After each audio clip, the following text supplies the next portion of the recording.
dangerous because they're not that smart, as I explained previously. They're certainly not autonomous in a way that we understand autonomy. We have to distinguish between autonomy and intelligence. You can be very intelligent without being autonomous, and you can be autonomous without being intelligent. And you can be dangerous without being particularly intelligent. And you can want to be dominant without being intelligent. In fact, that's going to be inversely correlated in the human species.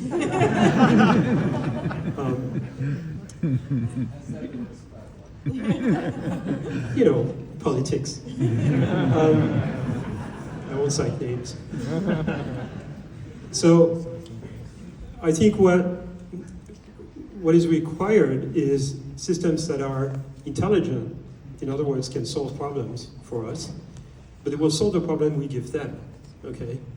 And again, that would require a new design than LLMs. LLMs are not designed to fulfill a goal. They're designed to predict the next word. And we fine-tune them so that they behave, you know, for particular questions, they answer in a particular way. But there's always what's called a generalization gap, which means you can never train them for every possible question. And there's a very long tail. And so they're not controllable.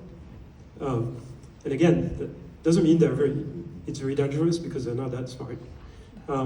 Now, if we build systems that are smart, we want them to be controllable. And we want them to be driven by objectives. We give them an objective, and the only thing they can do is fulfill this objective according to their internal model of the world, if you want.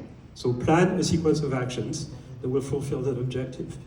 If we design them this way, and we also put guardrails in them so that in the process of fulfilling the objective, they don't do anything bad for humans. So the usual joke is, if you have a robot, domestic robot, and you ask it to fetch you coffee, and someone is standing in front of the coffee machine, you don't want your robot to just kill that person to get access to the coffee machine, right? So you want to put some guardrails into the behavior of that robot, and we do have those guardrails in our head. Evolution built them into us, right? So we don't kill each other all the time. I mean, we do kill each other all the time, but not all the time, we feel empathy and things like that, and that's just built into us by evolution. That's the way evolution sort of hardwired guardrails into us. So we should build our AI systems the same way. Have objectives and goals, drives, but also, guardrails, inhibition, basically. And then they will solve problems for us. They will amplify our intelligence. They will do what we ask them to do. And our relationship to those intelligence systems will be like the relationship of, let's say, a professor with graduate students who are smarter than them, right? Hey. I mean, I don't know about you, but I have students who are smarter than me. So it's the best thing that can happen to you, right? It's the best thing that can happen. Right, so we'll be working around with AI and system.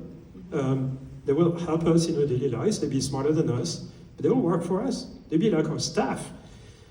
Again, there is a political analogy here, right? A politician, right, is a figurehead, and they have a staff of people, all of whom are smarter than them, right? So it's going to be the same thing with AI system, which is why to the question of Renaissance, I said Renaissance. So you have no concern